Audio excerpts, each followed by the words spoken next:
Okay, we're on the air. So anything you say may be held against you. So, what's topic tonight? Swami's choice. Swami's choice. Okay, spiritual interpretations of Beatles songs. Got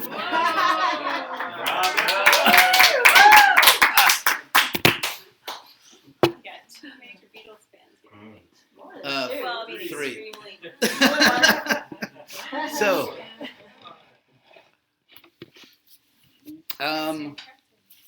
So, what's Do that? we need this? Do we need the microphone? Can you all hear me? All right. Okay, we are. I'm right in front. You want to hear it in the back? Fantastic. No problem. We don't want him to strain his voice. True. Actually, I'm gonna speak. Well, here, it doesn't cost anymore. Fantastic. That's perfect. Yeah, Okay, Hare Hare Krishna. Yeah. So, okay, I had a topic actually I thought I might talk about, and that is, whoops, I'm going to turn my own phone off. I'm often the only person that forgets to turn his phone off. Don't get envious. If someday you can be a guru and get a very fancy phone like this, but you have to earn it.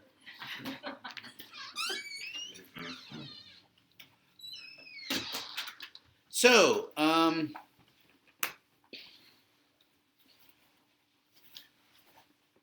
there is a famous Sanskrit proverb that Prabhupada used to quote that goes, Ahara nidra bhayamaitunang cha samanyametat pashupi naranang dharmehi teshang adhiko vishesho dharmena hina pashuvi samana. This verse gives the essential distinction between human life and animal life. Of course, with no disrespect intended for animals. But this verse states that ahara, eating, nidra, sleeping, ahara nidra bhaya, which means sort of, it's translated defending, kind of like dealing with danger. And maitunancha, and sexuality.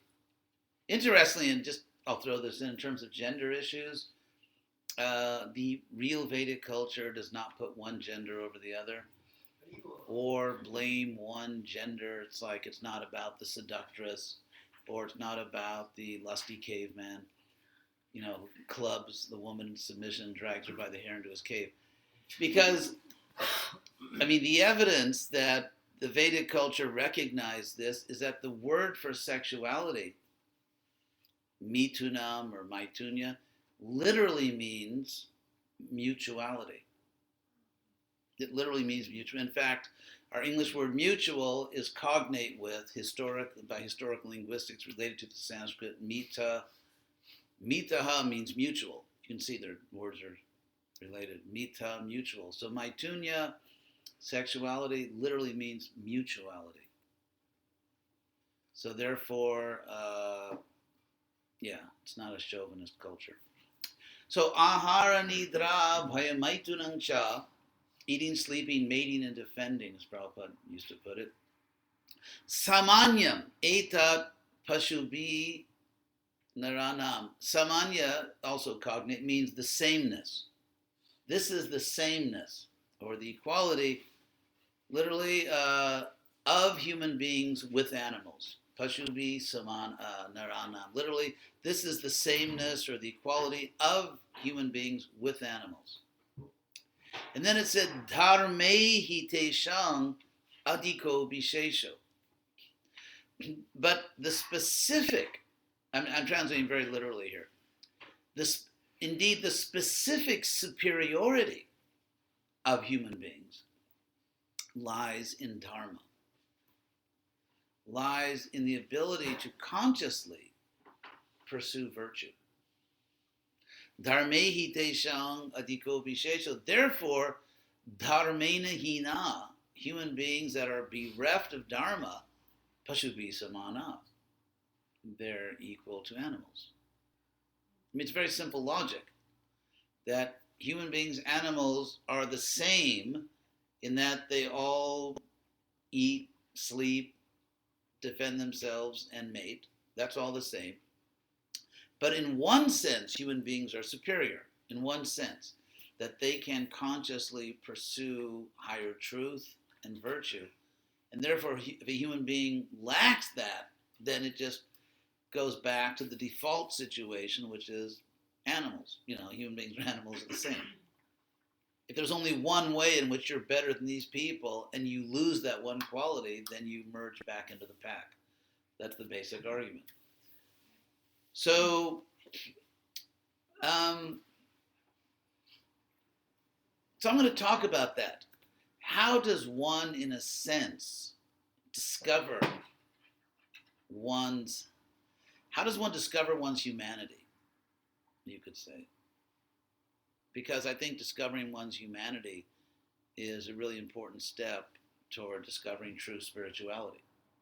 And people who take on religious customs and without really discovering their humanity are great candidates for hypocrisy. So I think one of the ways in which one discovers one's humanity, apart from, let's say, someone may just have natural empathy. Some people are just born nice, and they care about other people, but also some kittens care about other kittens and things. So I think one important development in life, which leads one to really discover their humanity in a higher sense, is philosophical inquiry. And by that I do not mean the type of insufferable, technical, and often trivial philosophizing that goes on in modern university departments,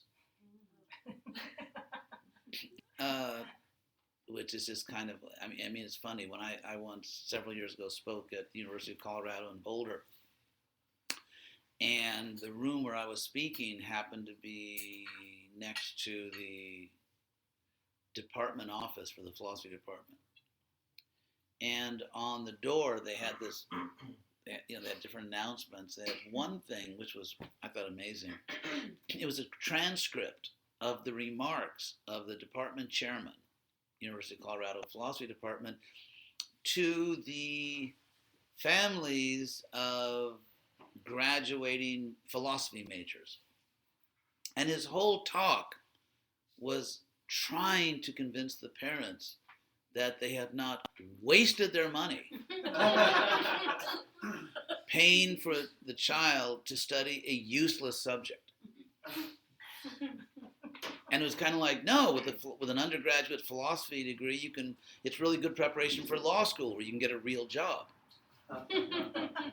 Or you could be this, or you could be that.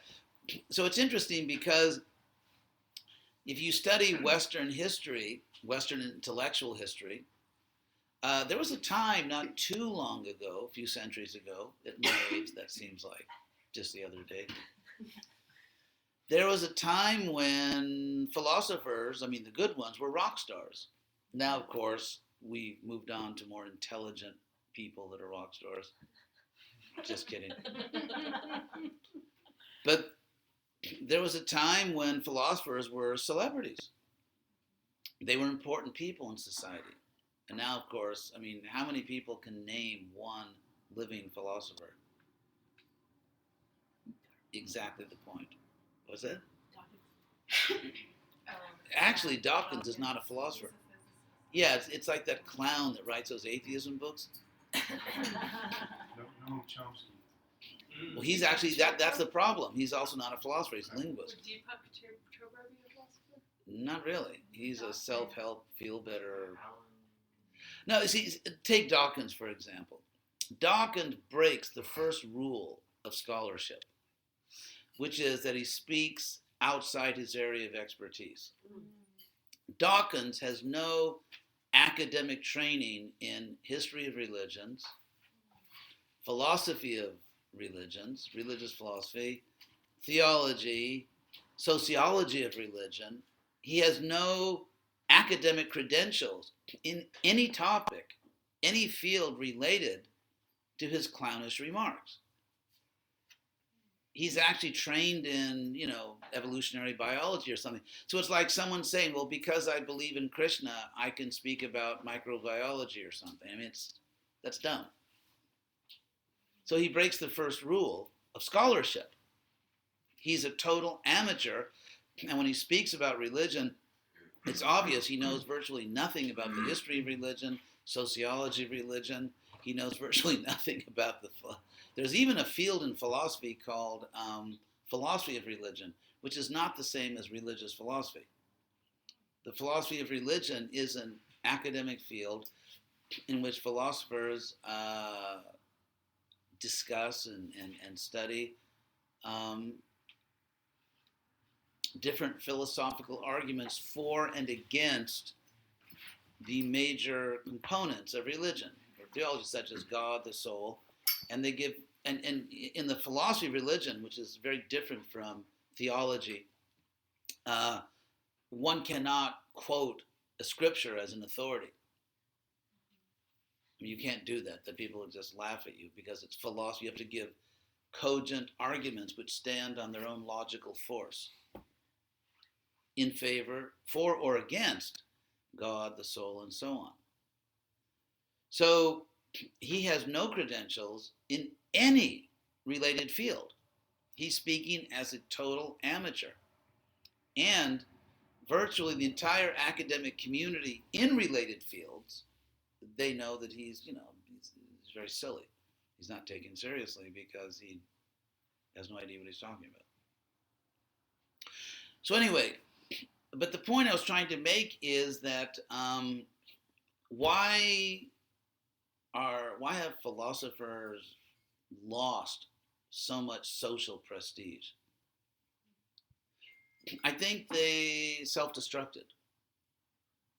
In the Puranas, this ancient genre of Sanskrit literature, you get these stories where some demon will throw a weapon, and if the weapon doesn't destroy its object, the weapon comes back and destroys the person that threw the weapon. So around 1920, roughly, there was something called the Circle of Vienna.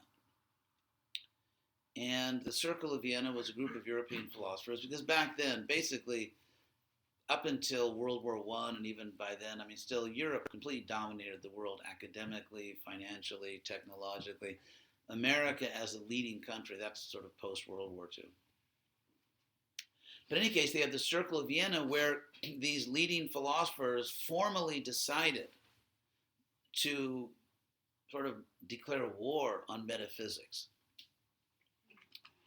Now, metaphysics is a term introduced by Aristotle. The Greek meta means above or after. And so there's physics, which just meant, basically the study of this world, study of the material world. And then if you wanted to study things beyond the physical world, that's called metaphysics. And that would include things like God, the soul, and even include things like values.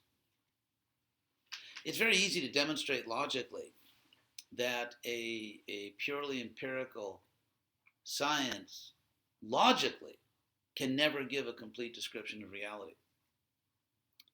Because if we look at our lives, it's clear that that which most inspires us, motivates us, that which is most important in our life is not physical at all, it's metaphysical. For example, love. Loving parents, for example, will, if necessary, give their lives for their children because of that love. Now, their life is just a physical thing, but that value, that love is not there's no physical object, which is love. Like, give me 5 loves, 2 yellow, maybe an orange, and 2 blues. There's no physical object, which is love. And all the neurology in the world, like when you feel love, this is what's going on in your brain, this is firing and that's still not love. It's just like, for example, light, the light that, let's say, comes out of a light bulb. It would be quite clueless to say that light bulbs create light or that electrical wires create light. In fact, they conduct light. Electrical wire and a light bulb conduct light. They don't create it. The body conducts consciousness. the body itself, the body doesn't produce consciousness, it conducts it. And to become pure and self-realized basically means, stop being a semiconductor. And just let all the consciousness come through. So, love, compassion, justice, for example, to give you an example of something eminently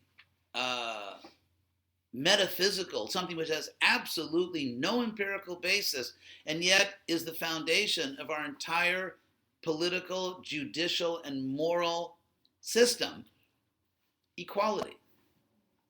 Equality. Every conceivable empirical test that you could apply to human beings will tell you that we're not equal. It is empirical nonsense in the literal sense. It makes no sense. It is literal nonsense to say that we are equal. We can't all run the same speed. We're not all equally musical. We can't all solve math problems at this, Every possible human test will show that we're not equal. And yet, we disregard all of the empirical evidence and construct a political, a judicial system based on a purely metaphysical assumption.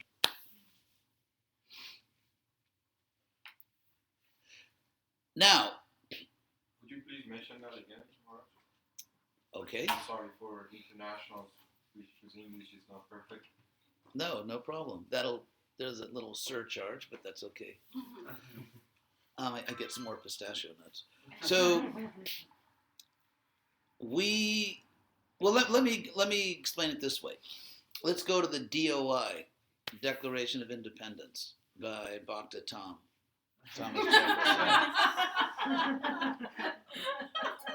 one of the early American members of the Hare Krishna movement, Thomas Jefferson. He was Krishna West. He didn't wear tilak at the Constitutional Convention. Anyway, so Thomas Jefferson was very smart. Apparently John Kennedy, once he hosted a dinner of Nobel laureates at the White House, and he said, this is the greatest assembly of learning at a White House dinner since the time when Thomas Jefferson dined alone. So he was very smart. And he knew his philosophy. Because, for example, the time of Jefferson, one of the prominent philosophers was David Hume, the Scottish skeptic. And Hume, among other things, in his sort of rampaging skepticism, Hume made the point that you cannot derive a metaphysical fact from a physical fact. In other words, let's say someone commits an obvious act. Are you following? Yes, I'm trying my best. Okay. Anyway, you can, for a ridiculously low price, you can buy a copy of this recording. Actually, it's being posted free on the internet. So, but wait, call today and I'll include yesterday's class and a vegetable cutter. So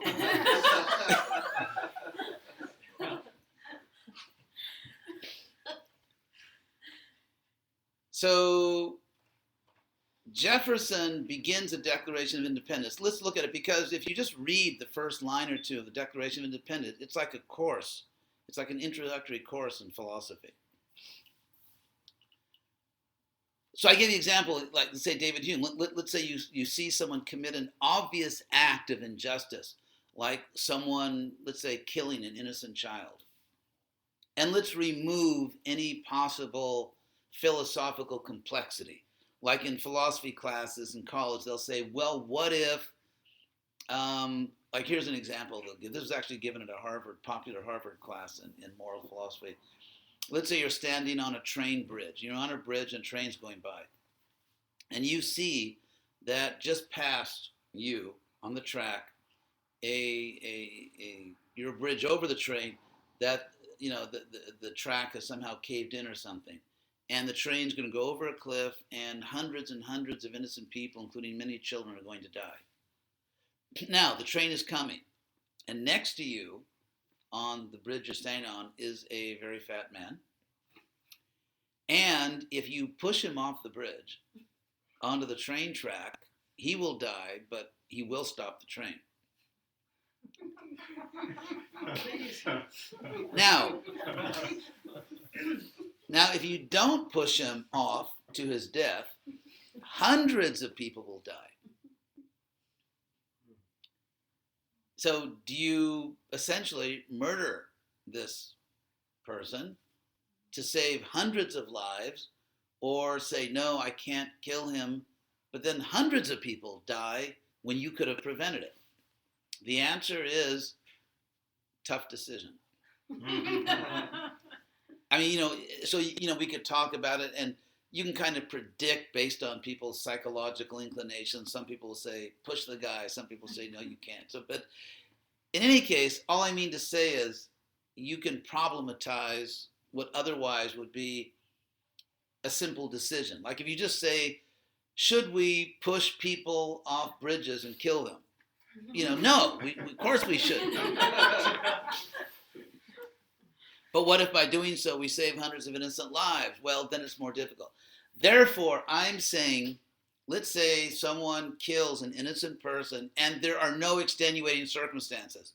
The killer is not saving other lives, or maybe even the world's going to blow up. And you could even say that unless I push this person off the bridge, if the train goes through, one of the people on the train who will die has the code to stop a computer from blowing up the world, starting a nuclear war. I mean, you could really get into this. And you could say, I'm going to save, billions of lives by pushing the fat man off the bridge. So let's say there's no such circumstances. For no good reason, someone just killed an innocent person. See, in philosophy, you learn to be very fussy about these things. Someone just killed an innocent person for no good reason. Now, if you study that action, that murder, materially, for example, you could do forensic study. You could find out exactly, how he pushed something. Let's say someone pushed someone off a bridge, and you could prove, because you have fingerprints, you could describe the angle at which the person fell. But any imaginable empirical investigation of that murder will not reveal the evil of it, because the evil of that act is not a physical object. It's not a physical object, and therefore no empirical study of that action can prove or demonstrate that the act was evil.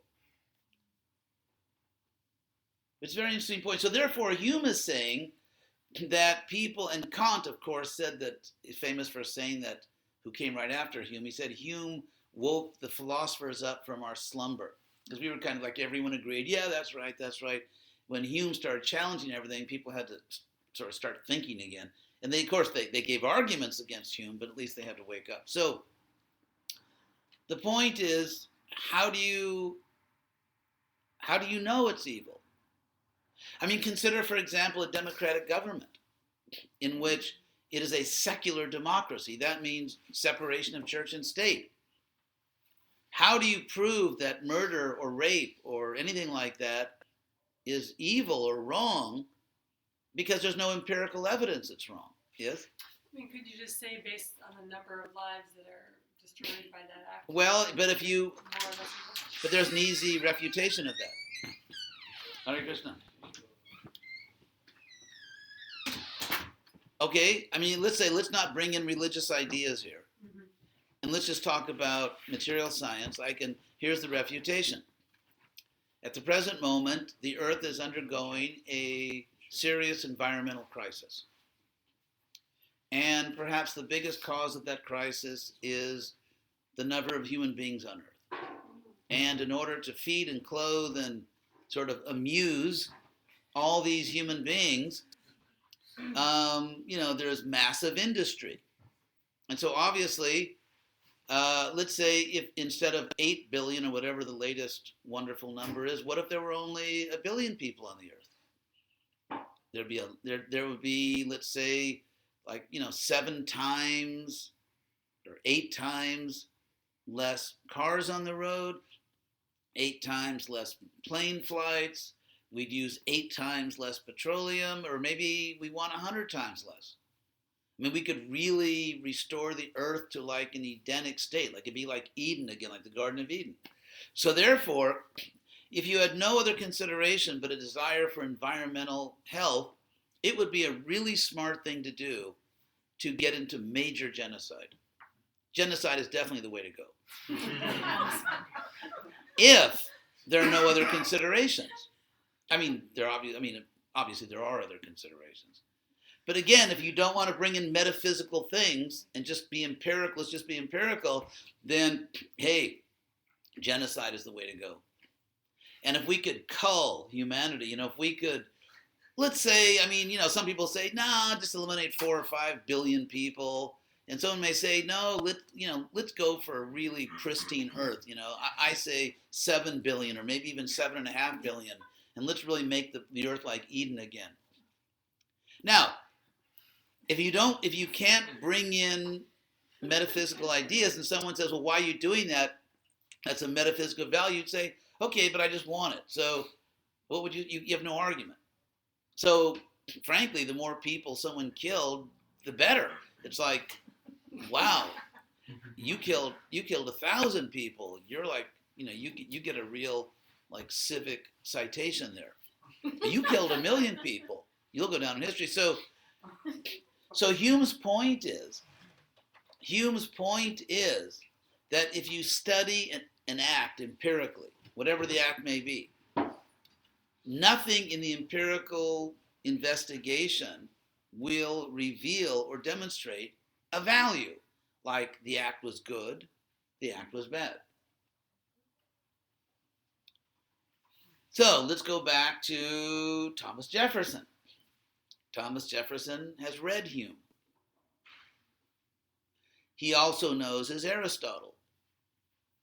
And Aristotle pointed, and I'm going to show you how Jefferson takes into account Hume and Aristotle in the first line of the in his central argument, Declaration of Independence.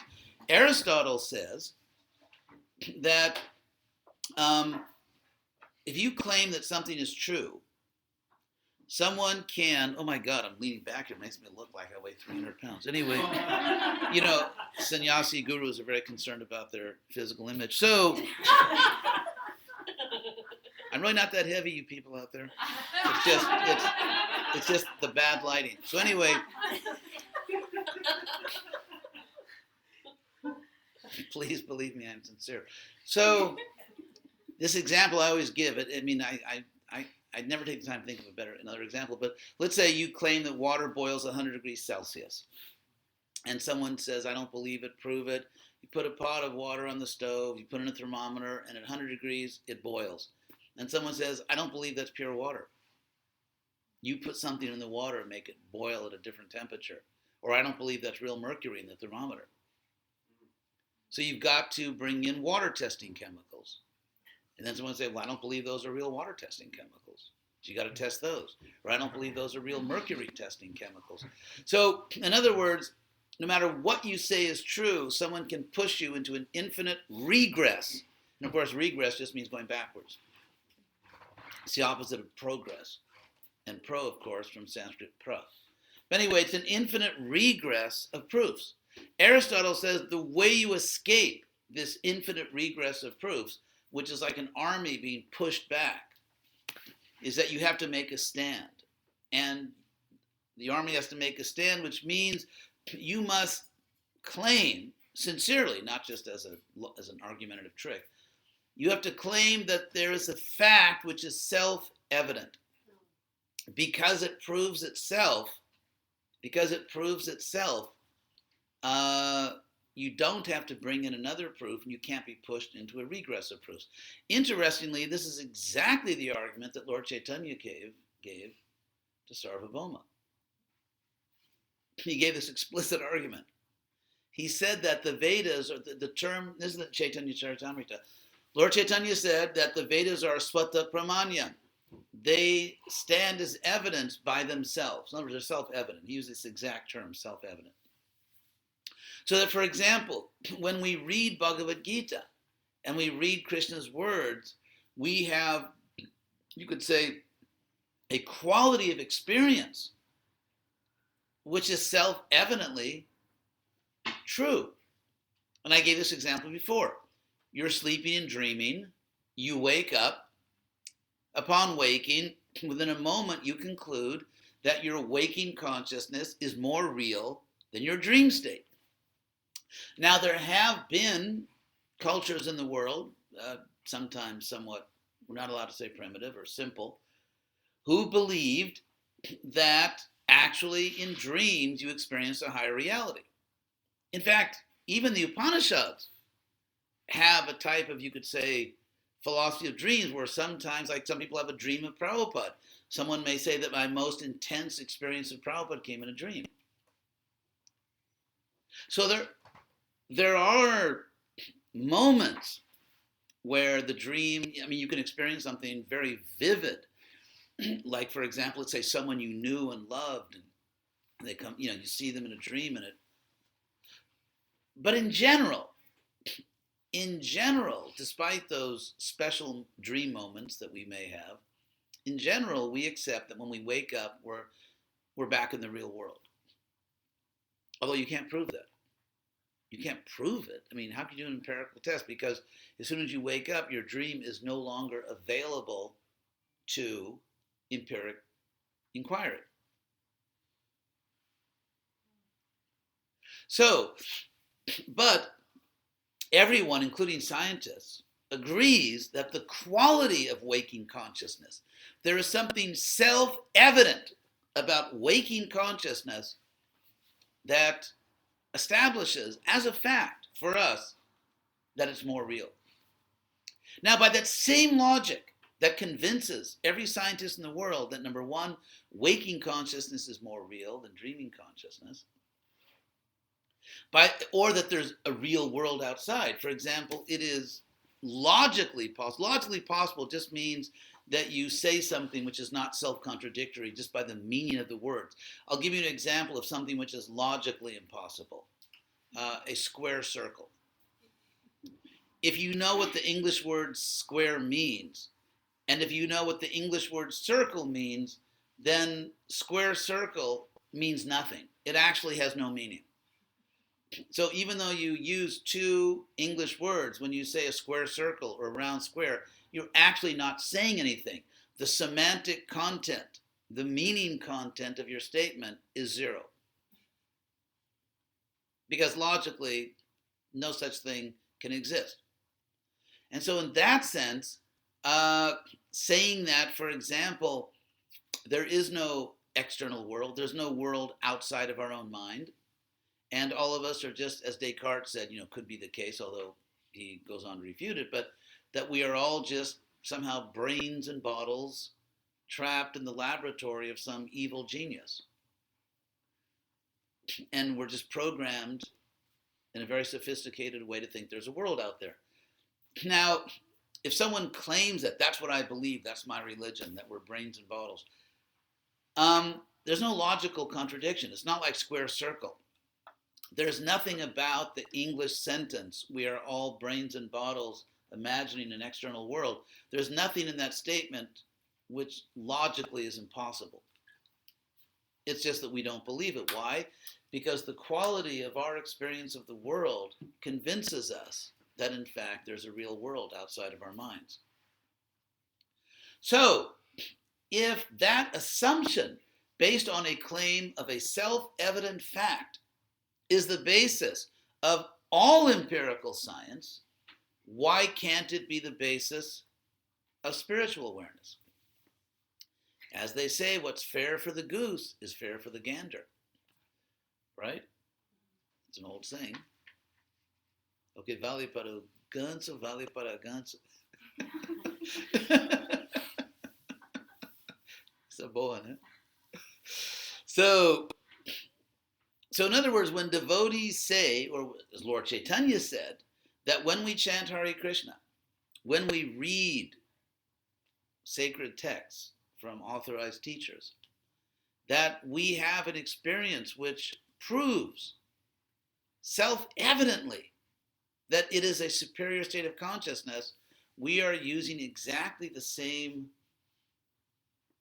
argument that every scientist does. So therefore, this distinction, like, oh, religious people just have faith, whereas scientists, prove things, all that really shows is the unfortunate state of scholarship where you can get a PhD in science and never take a philosophy course. All that proves is there's a lot of scientists out there who wouldn't know philosophy if they tripped over it.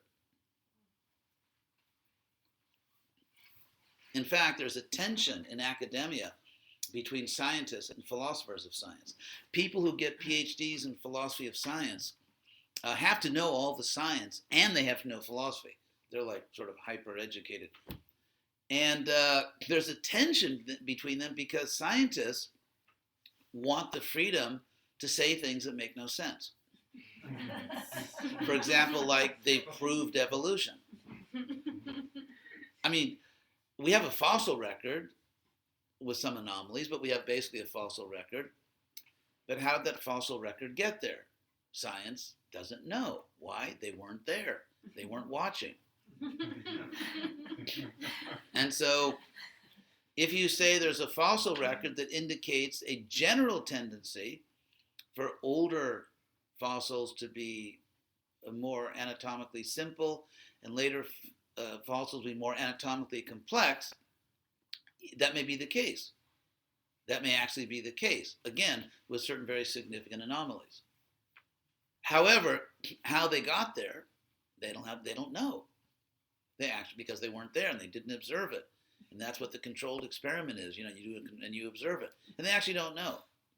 And so really it's more of a philosophical issue. And they're not philosophers. And that's why if you watch on YouTube, where else would you watch anything? Debates between philosophers of science, I mean, seriously trained philosophers who have, doctorates from very prestigious universities, debating scientists about evolution, the scientists often make fools of themselves because it's a philosophical realm, not just an empirical realm, when you ask why or how. So anyway, so getting back to Thomas Jefferson. We haven't forgotten you, Tom. We still love you. So Thomas Jefferson, knowing all these things, chose his words carefully. And now that I've explained that, listen to what he says. We hold these truths to be self-evident. It's the first very interesting point he makes. We hold these truths. In other words, we're not going to argue about it. We're not going to argue with Parliament. We're not going to argue with King George because it's self-evident. Any reasonable person will see it. And if you don't see it, you just have deficient intuition. It's like if you can't see that there's a real world, that doesn't show that maybe there's not a real world. It just shows that you have some kind of cognitive deficiency. So that's Jefferson's opening shot. He's making a philosophical claim which the learned people in those days understood. We hold these truths to be self-evident. That's very significant, those words. I mean, he knew what he was doing. And then his next statement also shows philosophical sophistication. We hold these truths to be self-evident that all will improve. He said men, but we'll take men to mean people. We'll, do them a favor there. We hold these truths to be self-evident that all people are created equal, endowed by their creator. So now, why did he say created equal? Why didn't he just say all people are equal as modern sort of secular rights theories go? Because he was smarter than modern people. And he knew that that if you want to claim a metaphysical truth, equality, which is empirical nonsense, If you want to claim a metaphysical truth that we're equal, you have to give a metaphysical reason for it. Because only one metaphysical truth can validate another metaphysical truth. So Jefferson, operating in a world in which practically everyone accepted there's a God, even the deists, who were sort of like very reluctant believers, and who said that, and there was a popular philosophy back then, that God, among intellectuals, that God kind of gets the ball rolling. God sets up the computer and then it just works by itself. So God is not intervening nowadays, but he got the thing going. But in any case, even they accepted there's a divine origin. So we're created equal.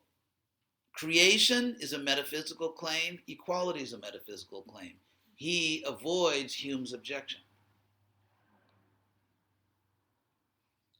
So we hold these truths to be self-evident, that all people are created equal, and then he wants to nail down this metaphysical foundation for the claim.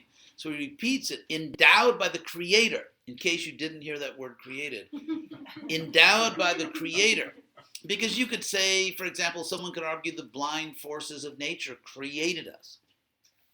And by the way, the English word create, from the Sanskrit verb to do or make, kri, as in krita, and so on. Anyway, so he says, we hold that we are created equal, endowed by the Creator with certain inalienable rights.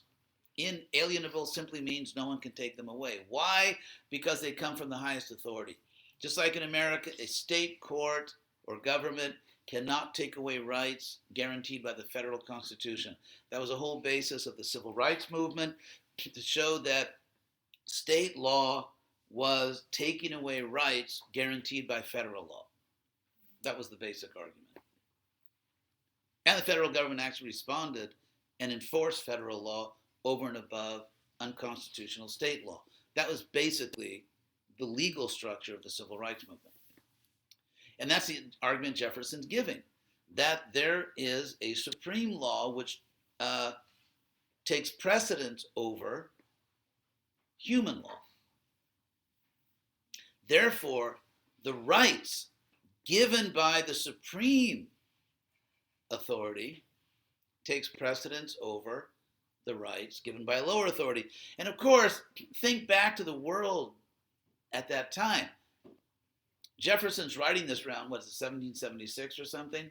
And don't forget that approximately, what would it be, 36, approximately 40 years before Jefferson wrote this, an English, actually a German who became an English citizen, wrote what became the most popular sacred music in Western civilization. The person is George Friedrich Handel, and the song is, Hallelujah, part of his Messiah oratorio, and it just took Europe by storm and America by storm. Everyone knew that music. Everyone loved that music. Mozart did his own version of it with German words because he just thought, just loved it. Mozart was a big fan. And one of the most dramatic lines in that song are, Lord of Lords, King of Kings. King of Kings, Lord of Lords. In fact, the reason why even to this day, if you hear the Messiah performed, the Hallelujah chorus performed anywhere in the world, when they start playing it, everyone stands up. That's actually all over the world. People say, why? Because after Handel originally debuted in Dublin as a charity, he made a fortune off this music and gave it all to religious charities. Ireland was just like in raptures when they heard it. So when he came back to England, they finally performed it for the king. And when the king heard Lord of Lords, King of Kings, he stood up out of respect for his king, his Lord. And so when the king stood up, everyone stood up, and that became a tradition to this day. Because the King of England, perhaps the most powerful monarch in the world, the British Empire, realized that he was serving under his Lord, his king. And so it was in that cultural context that Jefferson's making his argument. That these are inalienable rights. Jefferson's claiming God, the creator, gave us these rights. No earthly king can take them away. So, it gets back to the general point that I was making about that no empirical science can ever give, logically can never give. It's not just they haven't managed to do it yet, but it's a logical impossibility for an empirical science to give a complete description of reality. Because they could say, well, we can explain values or even belief in a creator psychologically or neurologically. You're just wired to believe that. However, the reason that argument will fail, although it's, they try very hard to do that, is because our deepest intuition of self-evident truth is that some things are really right and some things are wrong. Because don't forget, if it were the case that we think things are right or wrong for merely neurological or evolutionary psychology reasons, in other words, blind evolution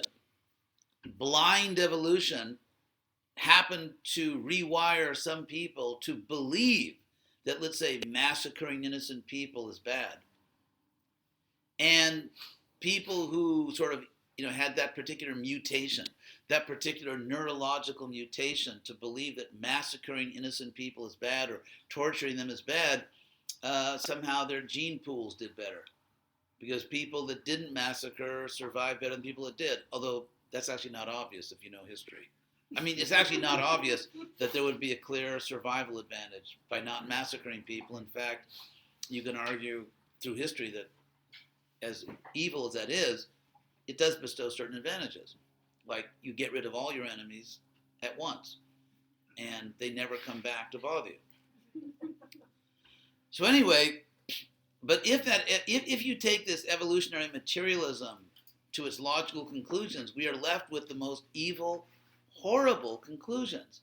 Namely that it's actually, objectively, if we want to stop being sentimental and delusional, actually there is nothing morally wrong with massacring innocent people. It's just a fantasy that we're wired to believe in. It's like the tooth fairy. So thinking that it's bad to massacre, large numbers or small numbers of completely innocent people, children, is epistemologically now on the same level as the tooth fairy. It's just some childish imagination, and people who really understand science know it's not bad. Don't forget that one of the biggest fans of Darwin was Hitler. Hitler was a big Darwin fan.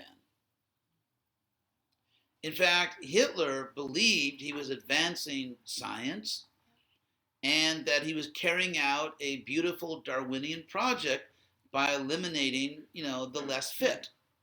Because he thought the Teutonic German race, as he envisioned it, into which he actually didn't belong because he had really dark hair.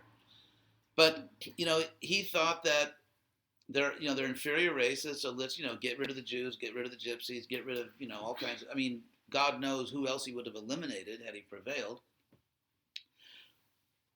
And so he thought this is a pure Darwinian project. And if there is no metaphysical reality, what would you say to Hitler? Because if there's no metaphysical reality, all you can say to Hitler is, I don't like your project. I can't say that it's wrong or immoral because there is no such thing. Moral and immoral are metaphysical terms. They're not empirical terms.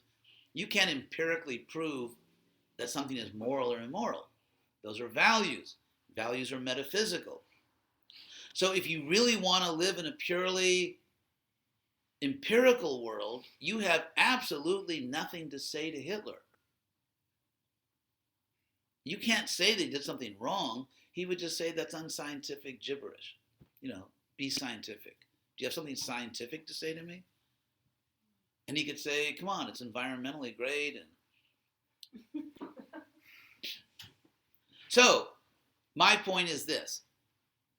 Just as we know at the deepest level, that there's really a world, or that we really exist. It's like Descartes. He said that the basis of all other certainty is the certainty that I exist, that I, as a conscious being. So just as certain things, even, what's his name? William James, one of the first great American psychologists. It's interesting because he explored everything, investigated everything, but then he said, there are certain deep structures in the human mind with which I will not tamper. It's like, because you're just going to unravel and lose yourself in madness. So he said, there are certain very deep structures of consciousness, like, don't open that box. And so, we know that certain things are right or wrong. If we see some horrible injustice, some horrible evil, something done to an innocent person, whatever, we know in the core of our being that is wrong.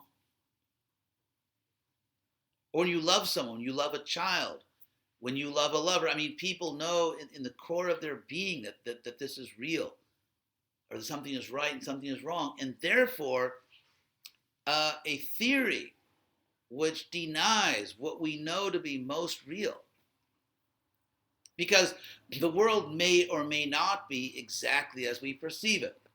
For example, we see the sky as blue, leaves are green. And of course, there's these old philosophical questions, raised by intellectuals that obviously have much too much time on their hands. But where is color? Is color in the eye? Is color in the object? Is it between the eye and the object? You go on and on. So even it's like scientists, because they love to blow our minds. And it's they'll say like, oh, you think that's a solid table, but actually it's just all these atomic particles that are really, very far apart, and it's not really solid. That's just an illusion. Actually, it's not an illusion. The table really is solid. Because it's just like, imagine a fan going around so fast that you just see a continuous object. So there is a force field here. However far apart the atomic particles, subatomic particles are, there is a solid force field. And so there is a sense in which the sky is really blue. Because it's, anyway, I don't want to, very quickly, the creation is teleological. The Greek word telos means object or purpose. And so the universe is teleological in the sense it's created with a purpose by God.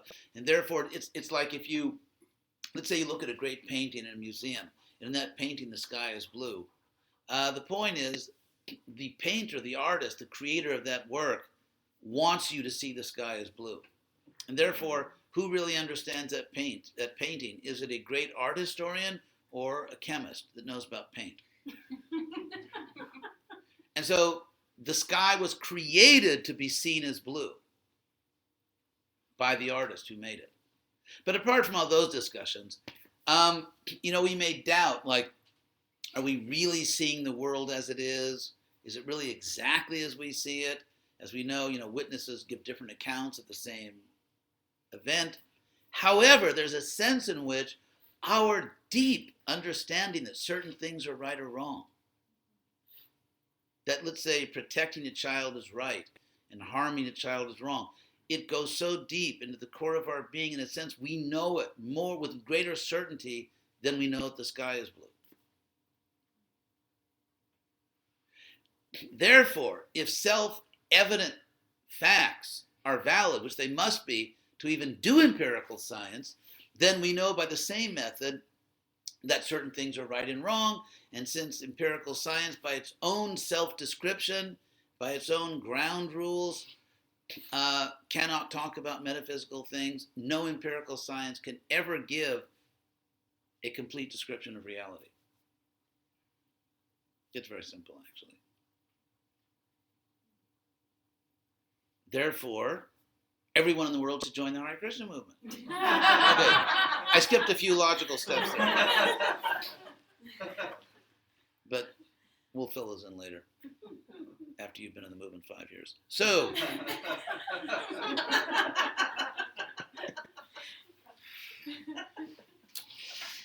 any questions about these points? So does that mean the secular humanists who are putting forth an idea that we can really be good and just and moral without reference to one of these horrible, war-causing,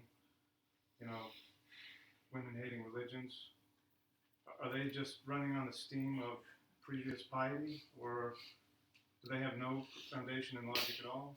I would say, first of all, that idea of religion is not precise. Here's a simple question, like these cliches in our culture, like religions have caused more wars than anyone else. The simple question is, if, let's say, all you knew about earthly religion was the religions of Asia, would you say that religion is the main cause of war? If all you knew about religion was the religions of the classical world, the Greco-Roman world, would you say religion was the main cause of war? You wouldn't, because they didn't have religious wars. In the Greco-Roman world, they fought for the good old-fashioned reasons: greed, lust for power, more wholesome motivations. The Romans who kind of never met a war they didn't like. Romans are very interesting people. If you go back early, even to the Roman Republic, their own self-understanding, the Romans believed that they were begotten in a she-wolf by the god of war. These were tough guys, begotten by a she-wolf by the god of war and a she-wolf.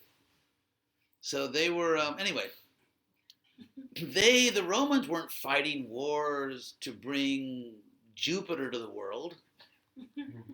Like, we have to fight because you're not worshiping Jupiter. You're worshiping somebody else. You're worshiping Zeus.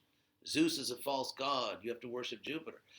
Not only did the Romans not fight wars like that, they had exactly the opposite view.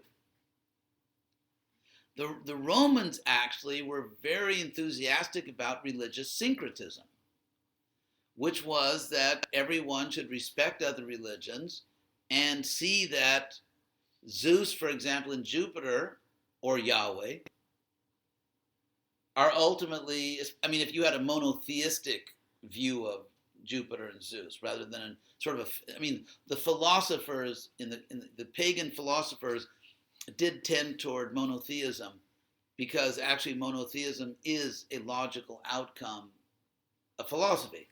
It was the unphilosophical sort of common people who believed in sort of this polytheism, where there's just all these gods and they're kind of adolescent and, immature.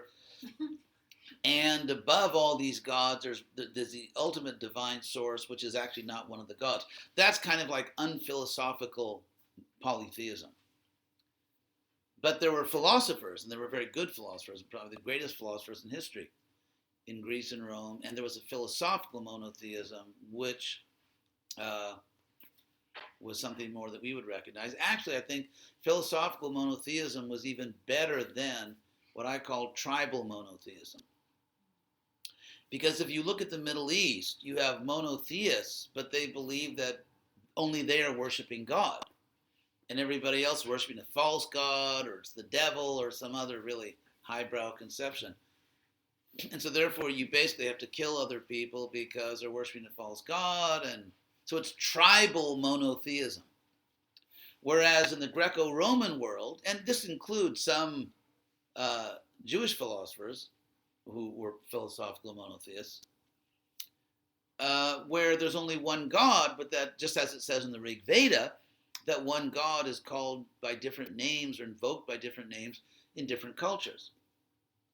So is really the philosophical monotheism, which was truly admirable, I think, much more than tribal monotheism. And in a sense, It's the tribal monotheism that led to the wars.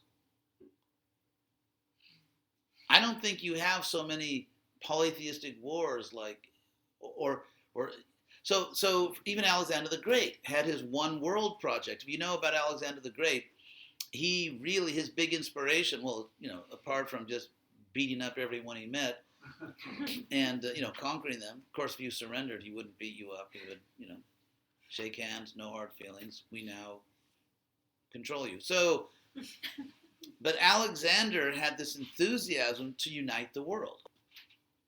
And both Alexander and the Romans, who supplanted the Greeks as the great power in that part of the world, were religious syncretists. They didn't want religious fanaticism, especially the Romans. Actually, and Alexander, because if you look at, Alexander, sorry for all this history, but it's kind of interesting.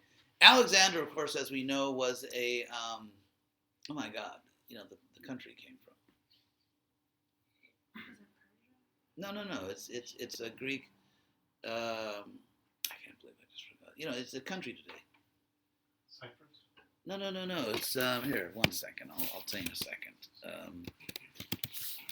This is embarrassing. It's a word, I know, it just somehow or other, it's just kind of like, Macedonian, of course, my God. That was not age-related. It's just that I had all these ideas in my head. So, it was part of the Greek world, roughly, but he was a Macedonian. The Greeks were very much into their city-states. Alexander was more, in his thinking and his approach, was actually more like a Roman, in the sense that he thought of large-scale organization and large-scale political structures, which the Greek city-states didn't. It's like the Athenians. They had, city leagues and everything, but Alexander and the Romans thought in very large-scale political structures. And because they thought in terms of large-scale political structures, they really wanted people to respect each other's religions. Because you can't build large-scale empires and societies if, stupid people are killing each other over religious fanaticism. And that's why Tacitus, the great Roman historian, roughly at the time of Jesus, maybe, just slightly after Jesus, but roughly the same period, who was a Roman senator and considered one of the great historians in history. In the last chapter of his great histories, he just really kind of goes on a rampage, and he says that if these fanatical Middle Eastern religions spread in the Roman, in our Roman civilization, it's going to ruin everything. And he turned out to be right. Because when one particular Middle Eastern religion, under the guardianship of Constantine the Emperor, became the religion of the Roman Empire, one of the first things they did was to abolish religious freedom. Of course, they had been persecuted also, so they said, well, it's better to persecute than to be persecuted. Anyway, but generally there was this idea of religious syncretism. And so therefore, if you look at the Greco-Roman world, you would not say that religion is the cause of wars. If you looked at the history of South Asia, of India, you would not say it. Because actually, in the Indo-European world, there was religious freedom. And even if so again, that sort of, people, there's all kinds of cliches going around in our age, which often have no discernible thinking behind them. Another example of a very common phrase or term, which when you think about it is irrational, is blind faith. You've all heard that, right? Blind faith. Now, it is an irrefutable principle, logical principle, that it is, if your goal is to get things right, it is equally dangerous to believe something that's not true or to disbelieve something that is true. For example, imagine a person who doesn't believe there's a real world out there, or who thinks that all his neighbors are actually invaders from the XY3 sector of the galaxy who are trying to steal his soul and his neighbors. And so that's believing something that's not true. Or let's say someone has a terminal illness which can be cured but doesn't believe in modern medicine. I actually know a number of people who unfortunately had two religions. One of them was Krishna consciousness, the other one was natural medicine. And they died of curable diseases because of this religious commitment to natural medicine. So, if you don't believe something that is true, like let's say, for example, you're in a burning building and you're going to die, and a fireman comes to save you, and you say, I don't think you're a fireman, I think you're actually one of those invaders from there's some other part of the galaxy.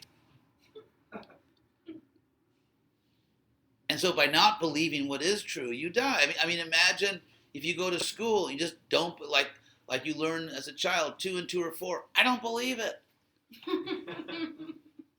Ankara is the capital of Turkey. I don't believe it. So the point I'm making is, it is no more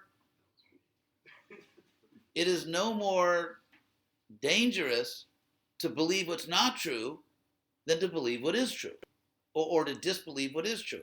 And so therefore, if our historical age was balanced and fair, there would be 2 common expressions: blind faith, blind doubt.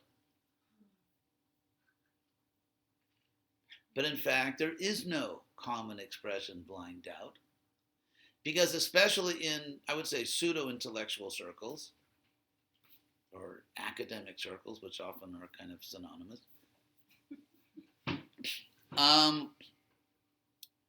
if you believe in God or the soul that is not intellectually respectable, even if you have good reasons to do so, and if you're skeptical or agnostic, that is intellectually respectable without good reason. You don't have to give good reasons. If you say, I don't believe all that stuff, that is intellectually respectable, even if you don't give any good reasons. And that's called bigotry. I'll give you another example of this bigotry. In America, in public universities, it's actually illegal to preach religion. You can't stand up let's say in a philosophy class at the University of Texas or whatever, and start preaching. Let's say, to give an example that we can be detached from, let's say you stand up in a class at the University of Texas and say, Zeus is the god of rain, hail Zeus. Once people figure out it's not a joke, you really mean it, you're terminated and perhaps recommended for psychiatric treatment. So, on the other hand, you can stand up in that same class and say Zeus is not the god of rain. We know that there is no Zeus. It's just that, the ancient Greeks, they saw rain and thunder and lightning, and they were afraid of it, and so they wanted to feel they had some way to protect themselves, so they imagined and projected a god of rain and thunder and then tried to propitiate it by sacrifices. To which I say, how the hell do you know? There is nothing about a PhD program in classical studies or Greek religion which gives you any clue as to whether Zeus exists or not. Now, when you make a negative claim, to make a negative or a positive claim about the same subject puts you equally in the same domain of, I'll explain. I'll give you an example. Let's say you're a math teacher, and you say 2 and 2 are 4. Or let's say you say 2 and 2 are not 5. They both require math knowledge. If you say 2 and 2 are not 5, or 2 and 2 are 4, those are both math claims. If you say that the word bad is spelled B-A-D, if you say the word bad is not spelled B-A-D-D, those are equally spelling claims. If you say Zeus is the god of rain, or Zeus is not the god of rain, those are equally religious claims. If you say Zeus is not the god of rain, thunder, and lightning, you are claiming to have privileged information about divine things. So denying God is as much a religious claim as affirming God or the soul. So what's interesting is in public universities and private ones, you can preach religion as long as you do so negatively. You can preach religion negatively in public universities, but you cannot do so positively, which only goes to show how philosophically clueless modern people are. So anyway, as you can see, when we start to get into all these things, you can see that, in fact, we live in a somewhat irrational world. You understand all that, right?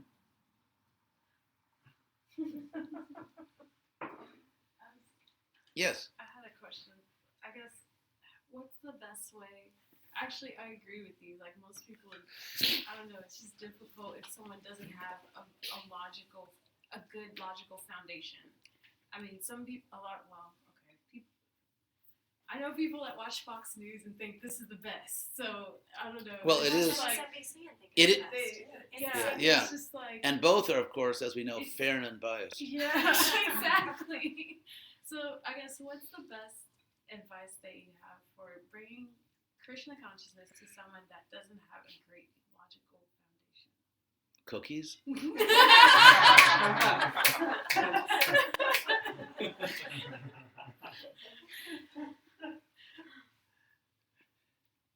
I mean, if someone is capable of having a rational discussion, and there is still sort of, that's kind of an endangered species in this country, people capable of rational conversations, then have a rational conversation. If someone's not, chant Hare Krishna. It's like Lord Chaitanya. In his own Sankirtan movement, he had very learned discussions with learned people, and for a lot of the mass of people, he just had nice musical events, chanting, dancing. But we really do need to attract intelligent people if this movement is going to succeed as a brahminical movement. Yes, you had a question, I think. Yes. Initially, you mentioned that empirical knowledge cannot explain the whole reality because it's not able to say anything about the spirituality. Or the metaphysical. But then later on, you mentioned that you cannot claim anything spiritual and ask other people to do it unless you have an empirical or a logical explanation for it. I did. So I don't think I said that. maybe my misunderstanding. Yeah, no, I think there's a difference between saying that something is reasonable and saying that something is empirical. I mean, by definition, to say prove God, if someone says prove God in an empirical sense, they're being completely irrational. And I'll explain why. The request itself is irrational for the following reason. The heart of the scientific method is the controlled experiment, right? And therefore, a priori, as a logical fact, not merely, empirical fact, as a logical fact, you can only perform an empirical experiment on something that you can control. Because it's a linguistic truth. You cannot perform a controlled experiment on things you can't control. And what that means is that the empirical method only works for things you can control. And therefore, they come to this absurd conclusion that the only thing that exists in the world is things we can control. I mean, to give you an example of how absurd this is, logically absurd, imagine someone who begins with the assumption that the only reliable scientific instrument ever invented is the thermometer. Now, that's ridiculous, but let's say someone believes that. He says, I'll prove it. I took my thermometer out into the world, and the only thing that was out there is temperature.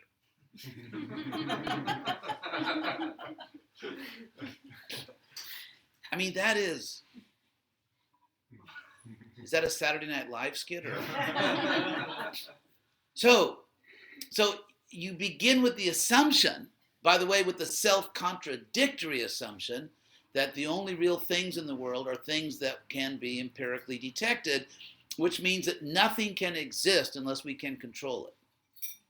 Now, to start out with the assumption that nothing can exist unless we can control it is obviously a psychological problem rather than a serious philosophical statement.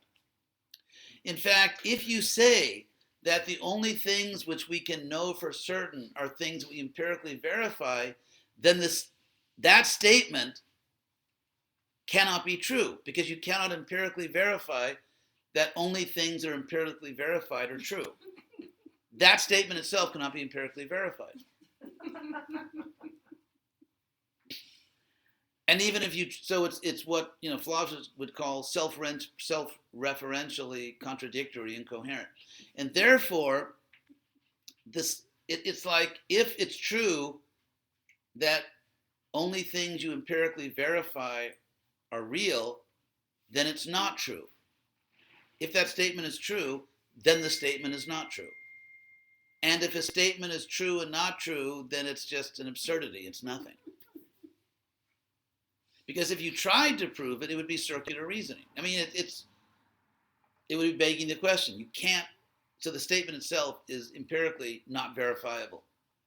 And so if you say nothing is real unless I can control it, and I can prove that because because I go out and I control things, I couldn't subject to a controlled experiment things I couldn't control. It's like, it's just gibberish. It's just gibberish. So let's talk about the process of designing experiments. First of all, you cannot search for something unless you know something about it. If I say, like I said the other day, I want you to find something that I call a quigglon. And, if you find it, it'll give you $1 million. And you say, well, tell me something about it. Nope. Something. Is it a physical thing? Is it an idea? Is it a linguistic thing? I won't tell you anything.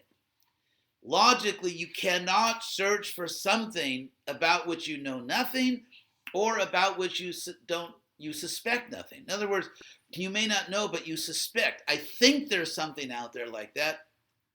And if it is out there, this is how we would detect it. Right?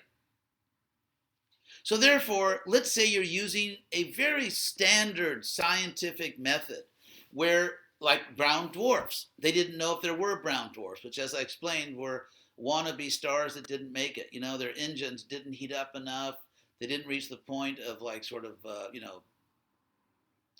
perpetual combustion, so therefore they just kind of fizzled out as brown dwarfs, stars that didn't make it. Now, the astronomer said, if there are such things out there, this is probably how we would detect them. So they designed an experiment based on what they thought they knew about it. Now, let's say you're searching for God. If you're searching for God, you have to rationally design an experiment. If you're looking for God in the conventional sense, the triple O God, omnipotent, omniscient, omnibenevolent, triple threat, So if you're looking for God in the conventional sense, you obviously would rule out instantly a controlled experiment, because you cannot, by definition, you cannot control an omnipotent being. Plus, God's omniscient, so he'd see you coming, light years away. And so the idea of a controlled experiment to detect something infinitely greater than you is just pure stupidity. So then the next question would be, how would you detect an infinitely superior being? Logic would tell us that in the real world, and analogizing from the real world of our experience, the way you learn about superior beings like your boss or someone that has greater political power than you is that you have to please them and gain their favor. In the real world, Just like, let's say you're a journalist, you want to interview some powerful person. You have to gain the favor of that person. So what it turns out is that Bhakti Yoga is a scientifically designed experiment to detect an infinitely superior being. It is a thoroughly rational approach to find out if there's really such a being.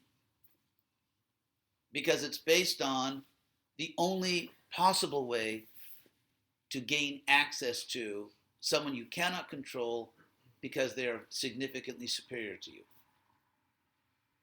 So in that sense, Bhakti Yoga is a spiritual science, a non-sectarian spiritual science. Or, as they say, elementary, Dr. Watson. Yes. I'm just going to Just correct me. change my... I'm having... Yeah, go ahead. I'm just going to explain what's in my mind, but correct me. Let's say I have no idea of Krishna consciousness, and I'm going to say the empirical experiment or logical experiment, I understand it with my brain or logic, and the spiritual things, I understand it with my soul. Not really. I know that's wrong, but then you're explaining about something different, which is reasonable or rationality. How can I? Apparently, rationality or reason is something which works on both sides, empirical and at the same time spirituality. Yes, yes. So how do I detect it? With what aspect of my being I'm detecting the reason? Okay, first of all, Krishna calls what we're doing, Krishna consciously, he calls it Buddhi Yoga, the spiritual path of rationality, of reason. That's what Krishna calls this. How do you detect it? I mean, how do you know that I'm talking to you right now? How do you know that you exist? How do you know that anything? It gets down to the point that there are certain facts. There are certain facts in the world, like the fact of your existence, the fact of my existence, the fact that we are speaking a common language. Because logically, although not practically, it's possible that although we're both speaking English, that we both have a set of different meanings for every word we're saying. So you think you're talking about spiritual philosophy, and I think we're talking about the best way to grow a rose garden, or we're talking about, the ancient history of Polynesia or something. But in fact, we know, and we are confident that we know, that we're speaking the same language, and within reasonable limits, we accept the same meanings for the words, we accept the same grammar, the same syntax, which means word order. Like if I say, I see him, everyone understands it. Now, let's say someone who's not really good at English says him, or let's say him see I. You could say, well, maybe that's a very crude way to say that he sees me. Him see I. So syntax is important, especially, I won't go into the whole thing of linguistics, of how inflected languages depend less on syntax. But anyway, so in English, word order is very important. So we're assuming that in terms of syntax, semantics, word meanings, everything, that we're communicating. So there's so many things that we just know to be true. Therefore, it must be the case that we exist in such a way that we are capable of knowing things. It must simply be a feature of human consciousness that we have the power to know things. And then the question would be not how we know, because we have the power to know many things. The question is, under what circumstances are we justified in saying that we know something spiritual or metaphysical? Just like in science, under what circumstances can we legitimately say that we know something about medicine, about any other scientific field? And so we get back to the quality of the experience. There is vast agreement among human beings. In fact, such widespread agreement that it appears to be just the nature of human awareness. For example, there is very widespread agreement that there's a real world outside our minds. One could even, for example, logically, one could even imagine that I'm the only conscious being and everyone else is just a figment of, it just exists within my mind. That, in fact, solipsism is a kind of a loony philosophical position, but nonetheless, which states that the only thing you actually know with certainty is the content of your own mind. You don't know there's a world out there, you don't know other people exist. So everything you think you know is just the contents of your own mind. Now, very few people have ever taken that seriously. The ones that did probably ended up institutionalized. But it's just not a position that anyone really believes. And so there are all kinds of facts about the world about which almost everyone agrees. For example, if you can't tell the difference between red and yellow light, it's considered to be a visual impediment. This, like when you get it's not considered that, well, maybe actually red and yellow are the same color, but everyone on earth is an illusion except one lucky person that figured out that they're the same color. No. So or, we feel love, we feel affection, we feel duty. We feel, for example, I have, there are many people in the world who depend on me in some way or other, and I feel that I have a moral obligation to them. And I'm certain that that moral obligation actually exists. It's a real fact in the world. For example, parents feel that they have a duty to their children, and they feel that duty is not merely an emotion. It's not merely an emotion. It's a real, objective moral duty. And we experience it. Parents experience that their duty to their children, not as simply some emotion like, I don't know, I'm in a funny mood today, I feel like protecting my children. It's not just some emotion or mood. It is a powerful, objective, moral duty, so that you know that if you do not take care of your children to the best of your ability, you have actually committed a great offense, you have done something morally reprehensible, and there will be ultimately consequences. And so there are all kinds of things, physical, metaphysical, that we know to be real.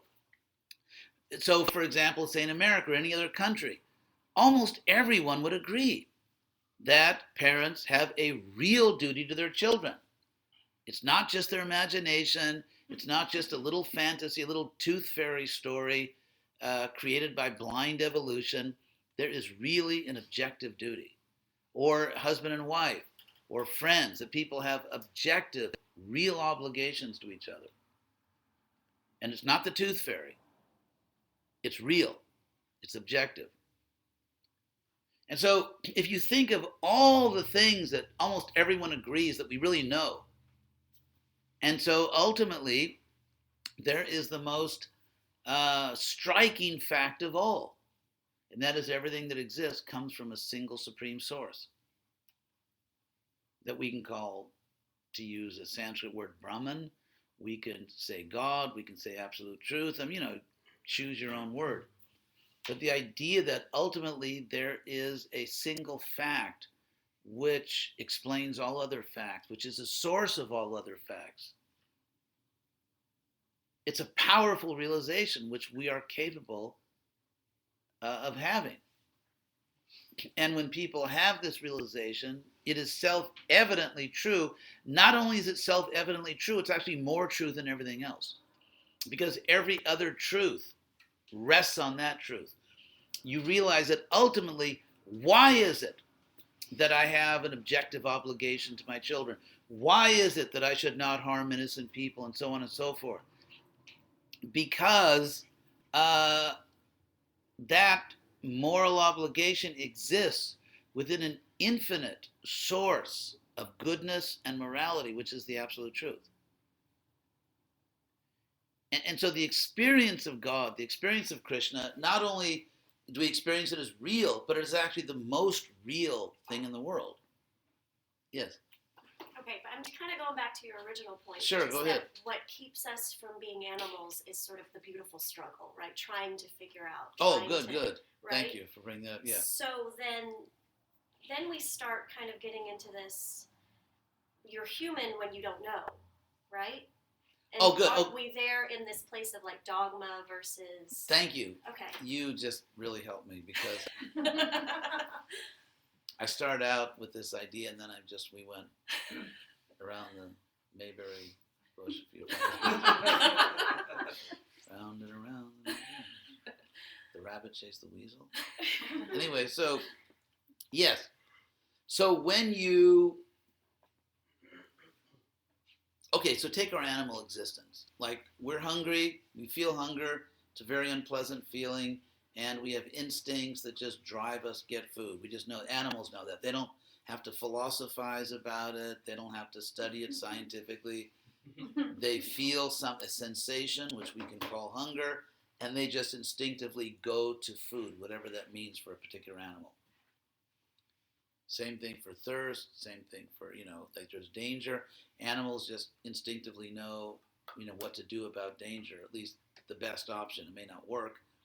It's either run, fight, what do they call it? Fight or flight, and so on. So as human beings, there is a sense in which we are animals. There is a sense in which we have a lot of these instincts and so on. And yet we have this unique gift that we can think. And I mean, we can ask questions, which to the best of our knowledge, animals don't ask, like, well, who am I? Certain advanced animals seem to have a sense of self, like perhaps elephants or dogs, and they seem to have a sense of self. But the extent to which they can think about that is, it's difficult to say. But we can start thinking about like what is right, what is wrong, and abstract thinking, like the principle of justice. And so you start with you can come to the point where you have an abstract principle of justice, and you say, well, what justice? You mean in this case or that case or this person? No, the principle, the abstract idea of justice. And then you apply it. Okay, I have an abstract idea of justice. So in a particular situation, I'm bringing to that situation certain general principles.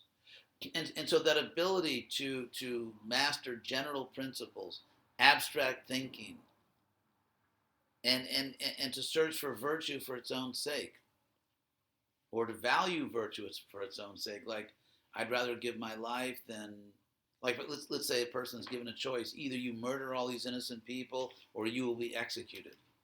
Which sometimes, if you study history, there's a lot of really sick people in history that, might conquer some country and then give someone a choice. Either you kill all your children or you'll be killed. Really sick stuff like that. And so many, if not most people, would just say, no, I'd rather die. And so it's, when you get into all kinds of conceptions of morality, of virtue, of just abstract thinking and so on, and ultimately asking questions like, where does it all come from? And we have no evidence that elephants stay up at night thinking, where does it all come from?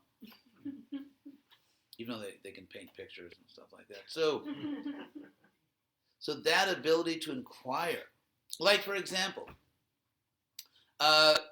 iconoclasm, I would say, the point I made when I taught at the University of Florida, iconoclasm, which means not believing in visible images of God,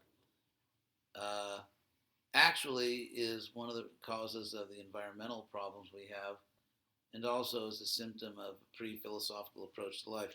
I'll explain what I mean by that. First of all, the Ten Commandments. When I was in Israel last year, or 2 years ago actually, I went over the Ten Commandments with native Hebrew speakers who said, and what it turned out is the Ten Commandments actually say you shouldn't make graven images of demigods. There's not actually an injunction against graven means of stone.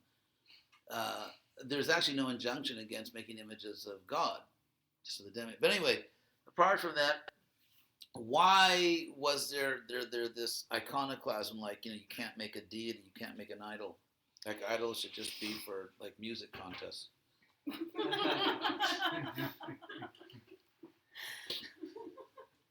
I mean, the basic idea was, God is the most holy and matter is just vulgar and profane. So don't bring these two together. And of course, the conception of matter as sort of vulgar and profane is why we have an environmental problem, because sure, you can trash the material world, it's just the material world. Whereas if you look at more philosophical societies, why do I say that? Because we're in the material world. You know, you touch things, you smell things, you taste things. We're surrounded by matter, our bodies are material. But what happens when you take a step back and say, well, wait a second, and you ask this question, which is a philosophical question, what is matter? For example, if I say, like, take this microphone, I say, what is matter? You say, it's a microphone, you fool. That's not what I mean. I don't mean, like, what kind of matter is this, but what is matter itself? And we can use Aristotle's word, the substance. And think of what the word substance means. It means substance, that which stands beneath the surface. Because as we know, on the surface, this is a microphone. On the surface, that's a computer. But what's beneath the surface? What is the energy itself beneath the surface? Substance. And that's a philosophical question.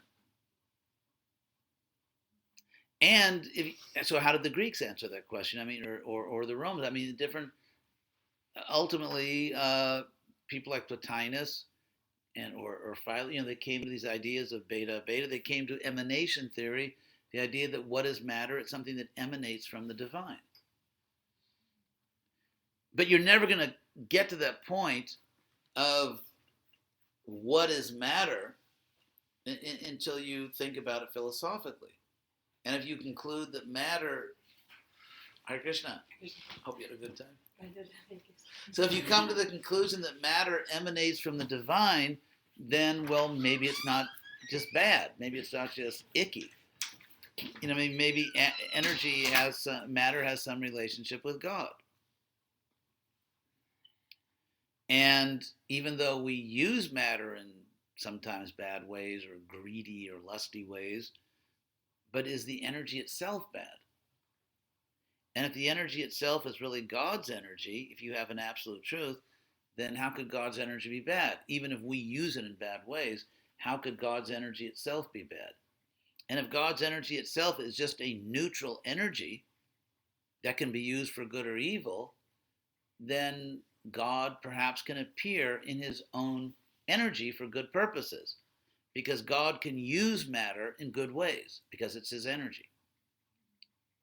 So when you start thinking philosophically about matter, then it opens up a whole new realm of possibilities in terms of God's appearances in this world.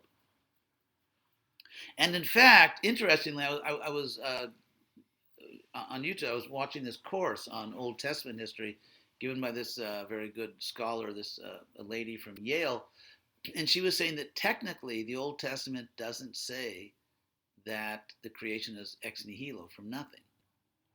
And that actually, if you literally read the Hebrew, it can easily indicate that there was just this pre-existing stuff and God made it into a world. So even the idea that God created the world from nothing is based on a somewhat non-literal reading of the Hebrew Bible. So another thing is that even if you study Old Testament history or the history of the people that followed the Old Testament, they often did worship deities. For example, Solomon built the first temple. So if you study the whole history of the temple until it was destroyed by the Babylonians because the Jewish king didn't follow the advice of Jeremiah and stop, challenging the Babylonians until they finally, that's it. So, but if you study the whole history of the temple, I think most of the time, practically, they had deities in the temple. And so, as they say, because they became an agricultural people, and agricultural people recognize demigods. And demigods are very important for successful agriculture and so on. And so, as I say, the winners write the history. So basically, it's clear that within Jewish civilization, there were people that wanted to worship deities, and there were people that didn't. And the people that didn't kind of won, and they wrote the history. Like, for example, if you look at Solomon, the wise King Solomon, he had many wives, and one of them was, or at least one of them, was not Jewish. And she worshiped her little deities. So what did Solomon do? Did he break all her little deities into a million pieces? Did he exile her? Did he execute her? No. On the Temple Mount, he actually built her a little shrine for her deities. This is in the Old Testament. Now, what's interesting here is that you have Solomon taking sort of a much more sophisticated liberal view about religious diversity. This is King Solomon, as in the Solomon. He builds her a little shrine, like in India. Here, you can put your little deities here and, go ring your bell or do whatever you do.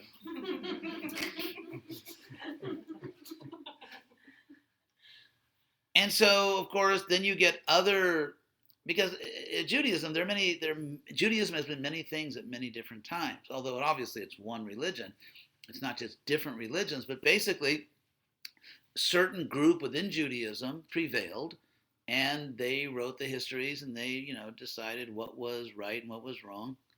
But we know that throughout ancient Jewish history, there was a strong tendency among many of them to worship deities. And Solomon actually respected that with his non-Jewish wife and built her a shrine. So this is a much more liberal, much more tolerant view than you get, for example, in the Hanukkah story, where there's a famous story. Every Jewish child learns this story where the Greek king Antiochus, who was just, coming from, is basically divided up Alexander's empire when he died. And so Antiochus got one part of the empire. And he called this Jewish mother and all her children, she had like 9 kids or something like that, I forget the number exactly, and asked all of them to bow down to the king. And so they wouldn't. So one by one, in front of the mother, he killed all these kids because they wouldn't bow down to the king. And then it came down to the last little boy, this youngest child. And so the king, trying to spare his life, threw a valuable jeweled ring down the floor and said, pick it up, because to pick it up, he would have to bow down. He wouldn't pick it up, and he was killed. Now, what's interesting about this story is that in the Old Testament, earlier, people actually do bow down to each other. For example, when Abraham lost his wife Sarah, in those days they would, like a respectable way to bury someone was in a cave, and just like Jesus was buried in a cave. And so Abraham asked a wealthy person who had an extra cave, could I use this for Sarah? And the man agreed. And so Abraham bowed down to him. He offered obeisance, touched his head on the ground. It was just some guy who gave him a cave. Or, for example, when David decided that he wanted to build a great temple to the Lord, and of course he wasn't allowed to build it because of his sin with Bathsheba. And so it went to his son, but still he was looking for the land, and he found this really nice, Jerusalem is called the city of David. It's called the city of David because he actually founded the city of Jerusalem. And so he found this really nice high land that he wanted to purchase to build the temple, which his son eventually built, which is actually the Temple Mount. So he went there, and it belonged to some guy, to some, simple worker. I think it was a threshing operation or something. And so this simple citizen, when he saw the great King David coming to his home, he was so excited and honored that he bowed down, touched his head to the ground. So it's all over the place, bowing down. And yet you get this Hanukkah story, which is obviously because, it's kind of like Jewish cultural resistance to Greek culture. And by the way, Greek back then was English. Greek was English, and Greek culture was like American culture. And so, but it goes all over the place. In terms like never bow down to anyone. Nope, it's in the Bible. People bow down all the time. It's just that at a certain historical period that, they're suddenly saying you don't bow down. Or how do you deal with people that have little deities? They're demons, they're horrible, they're this or that. Solomon builds a little shrine for them. And you have Jewish priests in the temple of Solomon worshiping deities, actually, probably for more time than they didn't. There's even one famous story, I forget the name of the king, but he inherited the throne and he saw they were worshiping all these idols or deities in the temple. And then he heard from the sages who said, no, your forefathers forbid this. And he was like lamenting and tearing his hair and ripping his cloth. And then he got all the deities out of the temple, cleansed the temple. But then the next generation, they go back to the deities. So anyway, all I mean to say is that religion is a much more complex thing. And so the idea of like religions cause all the wars. I mean, the first really great period of secular warfare is, of course, the 20th century. And it's also, these are the worst wars in history. For one thing, because they're the first truly industrial wars. So you could kill people, with industrial technology, which is what happened. But they're secular wars. The Nazis weren't religious. The communists were atheists. I mean, Stalin slaughtered, inconceivable numbers of people, like, tens of millions of innocent people, and he was an atheist. So, yeah, real history is a little more complex. Was that your question? I mean, Oh, you touched on some of the assumptions. That's good. yeah, we live in an age of cliches rather than an age of thinking or serious knowledge of history. So, maybe we'll stop here. Thank you all very much. May the force be with you. And also with you. Hare Krishna. Thanks.